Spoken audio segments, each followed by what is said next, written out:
The Andy Griffith Show is known for its touching stories and fascinating characters, but even die-hard fans may still need to catch up on one important element in a classic sequence. A sequence in a wholesome series has stirred fan interest and controversy. Was it a creator-planned Easter egg, or a joyful accident that enhances the show's nostalgia? Dive with us as we investigate the enigma behind the scene, discovering new insights and mysteries that the keenest eyes missed. The actors and crews behind the scenes stories and the script's subtle hints will change your view of Mayberry. Is this from the Andy Griffith Show, or are fans looking between the lines? Prepare to return to the golden era of television when every picture tells a narrative and the slightest details may astonish. Punched a wall. Andy Griffith fractured his hand punching a wall during the second season of shooting. He needed to wrap his hand tightly. The play was inserted to explain the injuries, saying that Sheriff Taylor had been injured while attempting to catch some crooks. Coming out. In 2013, Jim Neighbors married his 38-year partner and came out as homosexual in public. I'm 82 and he's in his 60s, so we've been together for 38 years. I'm not ashamed of people knowing. It was just a private matter that I kept it to myself, he said. Andy and Don were pals for life. Daniel Device's book, Andy and Don, The Making of a Relationship and a Classic American TV Show, describes their relationship. Despite many practical jokes and taunting on the set, Don and Andy remained close friends. There was much between the two guys. They had to grow up surrounded by bullies since they were poor Southerners who were reared in poverty. It was in the midst of the Great Depression. Don was from West Virginia, while Andy was raised in North Carolina. It was against the odds that they both became famous. Andy played pranks on the cast. Don Knotts portrayed himself as crazy in most of his performances, yet he was cool-headed and composed in real life. Andy had a knack for upsetting his friend's composed demeanor. Andy wasn't the only one who laughed at Don. After waking up from his slumber, Andy George Goober Lindsay decorated the room with duck guts. The pranks worked both ways. After the season, the cast bronzed the moccasins they had stolen from Andy and gave them to him. It was a reward for playing along with the joke and being a good sport. Andy knew how to accept a joke and play one. Because of this unique bond, there was no competition or animosity among the cast members throughout the program. The opening credits. The opening title's laid-back, homey vibe sticks in viewers' minds even if they can't remember the names of the show's characters. Even those oblivious to the show's cast identities may remember the opening credits for its laid-back, homey vibe. Unbeknownst to many, Opie never really hurled the rock toward the lake. Opie could not strike the lake, and the rock shot required a second go. The cameraman captured a crew member throwing the rock in real life. You may be able to see a second stone being thrown behind the first one if you look attentively. Andy Taylor and Helen Crump sitting in a tree. They had a brief romantic role in the program, but the game continued. Rumor has it that Anita Corset and Andy Griffith also ended their relationship off-screen. The only issue is that he was married at the time. Well done for shattering those Hollywood cliches. Captured in the tragedy. One of the numerous practical jokes the actors pulled was a crew member posing as a waiter and bringing food to Andy's hotel room. The only issue was that he discovered Andy and Anita privately. That backfire is incredible. Andy Griffith found relationships off-screen uncomfortable. Eleanor Donahue opted to leave the program after only one season since her and Andy Griffith had no chemistry on television. Subsequently, the actor said he found it difficult to display love during shooting. Frances and Andy had a tense relationship. Frances didn't like Andy's comic demeanor, therefore their relationship remained tight throughout the performance. Thankfully, the two reconciled before her passing in 1989. Aunt Bee had a curmudgeon's mind. Actress Frances Bavier, who played Aunt Bee on the program, was said not to be all that into comedy. We have no idea how she ended up on a comedy. The ensemble named their top episodes Barney's First Car was Andy Griffith's favorite episode, but The Ball Game was Ron Howard's favorite, possibly because his father wrote the episode. Don Knotts preferred the pickle scene. The pickle story, which many fans chose as their favorite episode, was the one that Don Knotts enjoyed the most.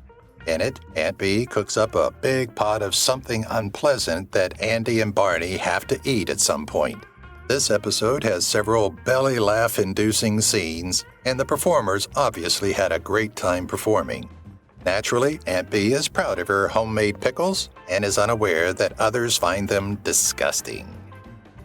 They resigned while leading. As the Andy Griffith Show ended, it topped the Nielsen ratings. Only 2 other television programs in history have accomplished this, Seinfeld and I Love Lucy. The television program ran from October 1960 until April 1968. It began in black and white and eventually changed to color. Despite being set in the 1960s, Griffith said he thought the story was nostalgic and evoked memories of the 1930s. There was an offshoot. Mayberry RFD was the last episode's title, which broadcast on September 23, 1968.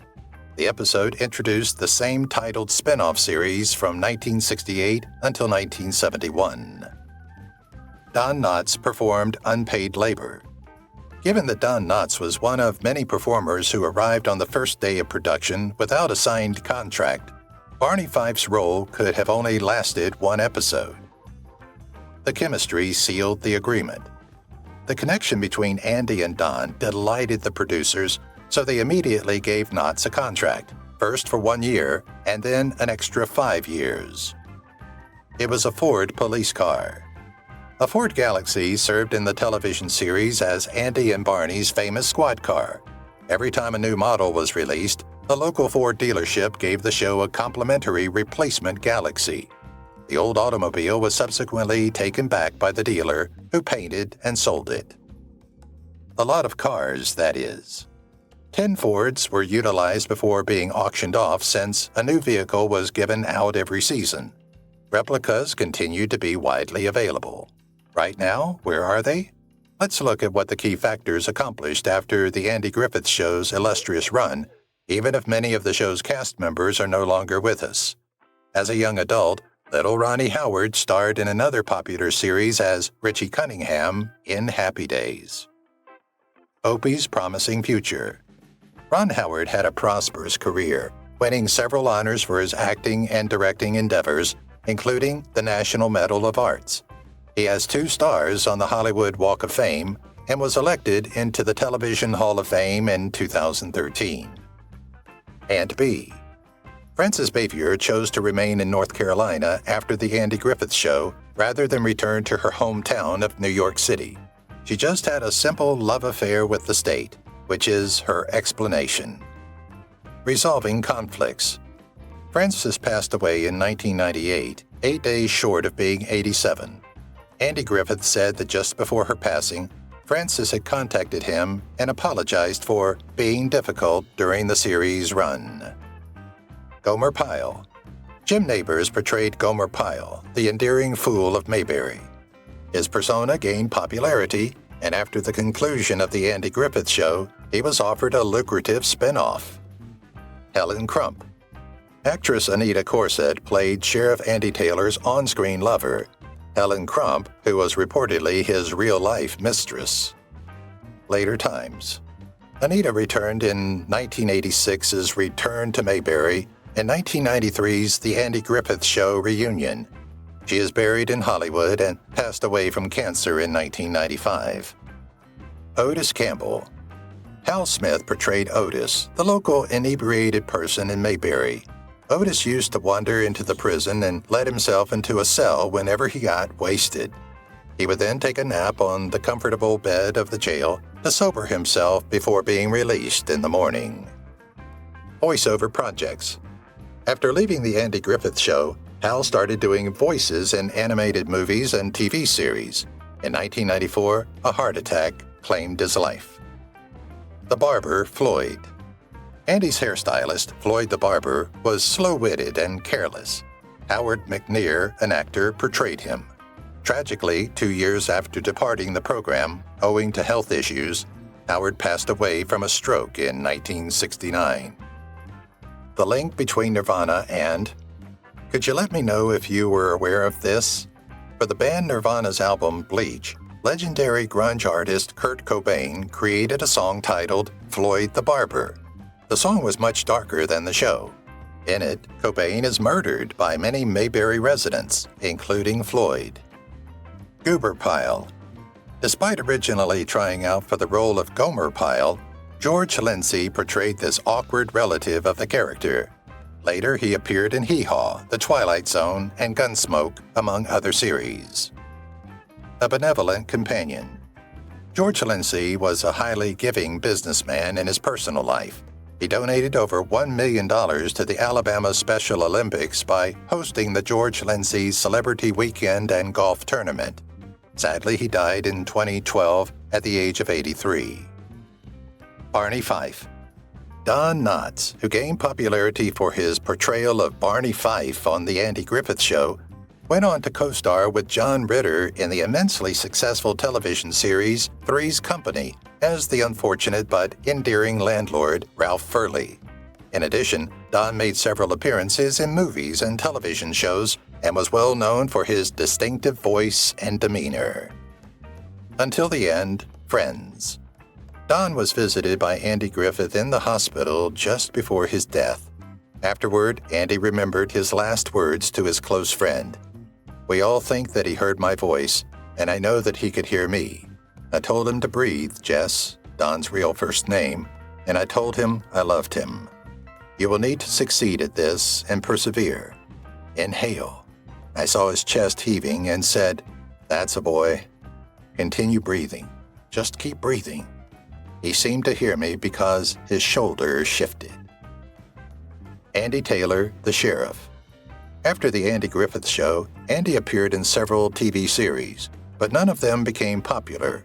Then in 1986, he landed the part of lawyer Ben Matlock in the appropriately named television series Matlock, which became very popular, particularly with older viewers. Assisting his audience. Andy's primary Matlock audience in his latter years was the elderly, and he was featured in several PSAs touting the advantages of recent healthcare legislation for them. Fans are going through a hard time. Andy had Guillain-Barré syndrome in 1983, but he recovered completely. He died of a heart attack in 2012 and was laid to rest on his cherished Roanoke Island in North Carolina. The legacy of Andy Griffith. Andy was honored with many honors throughout his life, including a star on the Hollywood Walk of Fame and admission into the Television Hall of Fame. He's still one of his generation's most adored stars. Don Knotts inadvertently left after Andy Griffith made a casual remark. Andy Griffith informed Don Knotts that when he first agreed to do the show, he only intended it to run for 5 years.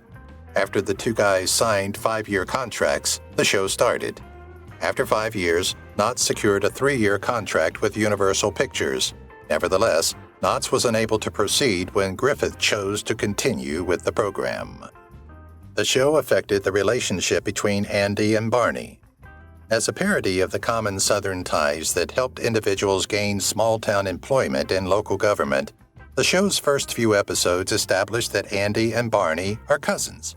That narrative was abandoned after the first season, and they reconnected as boyhood pals. The shadowy figure and the unidentified performer.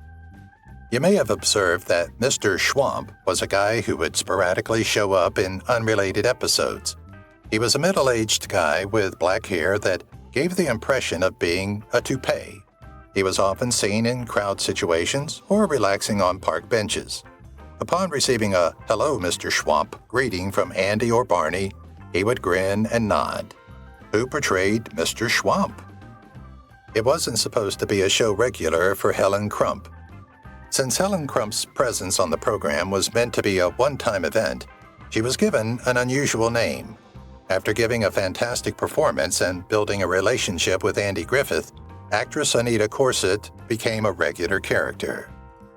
Throughout his career, Don Knotts wore the same suit from the show. Have you ever noticed that Barney Fife often wore a red bow tie, a salt and pepper coat, and a white straw fedora? That outfit was so beloved by Don Knotts that he wore it in many films, including How to Frame a Fig, The Ghost of Mr. Chicken, The Reluctant Astronaut, and The Incredible Mr. Limpet.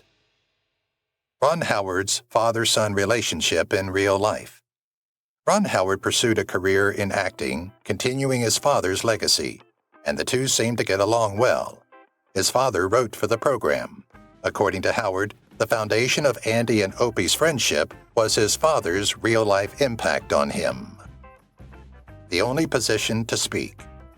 Even though there were a lot of African Americans in the Andy Griffith Show's background sequences, they were all extras playing silent parts. But that record was broken when Rodney Tarkington appeared in the episode Opie's Piano Lesson. He was the only black actor to do so for the show, and he spoke his lines. An incident and a resolution. Actor Howard McNear, who portrayed Floyd the Barber, had a stroke while the program was still airing. After that, he had problems standing, so the show's writers devised a clever fix. They staged it so that he seemed to be standing by using props when he wasn't seen seated in a barber chair. He rested his power against something in other situations. Whistle was selected as the theme song for a purpose. Everett Sloan wrote the song's lyrics. The Fishing Hole is the theme song for The Andy Griffith Show. Earl Hagen and Herbert Spencer sang the theme song nevertheless because the show's creators thought whistling it was more appealing. An actual nickname association. Have you ever noticed that Barney frequently refers to Andy on the program as Ange? In reality, he gave Andy Griffith that moniker. By condensing Andy and Griffith to Ange, he came up with the moniker. It caught on, so he decided to use it often during shooting. The Mount Airy connection with Mayberry. Andy Griffith has long disputed that his birthplace of Mount Airy, North Carolina, inspired the made-up hamlet of Mayberry. However, in the A Black Day for Mayberry episode, Barney takes a phone book from the sheriff's desk and begins leafing through its pages. Evidently, the phone book's front cover has the words Mount Airy. The characters of Andy and Opie existed before the premiere of the show. Though Andy and Opie's appearances on Make Room for Daddy began in February 1960, the Andy Griffith Show did not premiere until October 1960. Danny Thomas produced both of the programs. The operator who never went home or slept. On the program, Sarah worked as the phone operator. She never gave away her last name and always seemed to be on duty. Her voice was enough to identify her, even if she was never seen on camera. The address of Andy's house is still unknown. Throughout the series, many addresses for Andy's residence were provided. Even though the Taylors never relocated, in one episode, Aunt Bee gives someone the address 332 Maple Road. In another, Barney gives an investigator the address 24 Elm Street for Andy. An antiquated Southern expression. This is a great historical lesson. Andy uses the ancient Southern expression, "That's the time," many times throughout the episode. The adage has several generic connotations, such as excellent, okay, and that's the correct thing to do. Griffith subtly incorporated his Southern background into the program in this manner. Andy Griffith's show was 50% his own. When Sheldon Leonard and Danny Thomas developed the idea for their program, Andy favored a career in movies over television. After completing A Face in the Crowd and No Time for Sergeants, he decided to try his hand at television, but only if he was granted the rights to 50% of the program that would bear his name and reputation. After they consented, he came to own half of the show's rights. Andy Griffith's wealth was believed to be $35 million at his death. On the 50s blacklist was one of the show's principal directors. In the 1950s, Kobe Ruskin was accused of being a communist sympathizer, which led to his exclusion from the Hollywood industry. The subsequently debunked Red Channels magazine, which capitalized on Cold War-era anxieties in America, made such a charge. Ruskin had to go to work in England for a while to support himself. Andy Griffith was interred within hours of his death. Fans didn't have much time to mourn the 86-year-old Andy Griffith's death in 2012. However, it was a sad day nevertheless. His family asked that his remains be interred right away on Roanoke Island, which is located along the coast of North Carolina. The renowned TV and movie actor was buried a few hours after he passed away. Only after he had been put to rest were memorials offered. Griffith sang gospel music from the South. Many of Andy Griffith's followers may not be surprised to hear that he was a Southern gospel singer. After all, he studied music. In several acting jobs, most notably as the lead in A Face in the Crowd, he put his tonal skills to the test. Andy Griffith filed a lawsuit against Andy Griffith. In 2006, the actor Andy Griffith filed a lawsuit against another Andy Griffith. The individual initially went by William Harold Fenrick, but he changed his identity to try to win a sheriff's race in Grant County, Wisconsin. He was sued for allegedly using the name in an obvious infringement on the Andy Griffith trademark. Continuity mistakes were frequent. Strange continuity problems resulted from the high cost of refilming and the need for full-time continuity directors in many TV series during that era.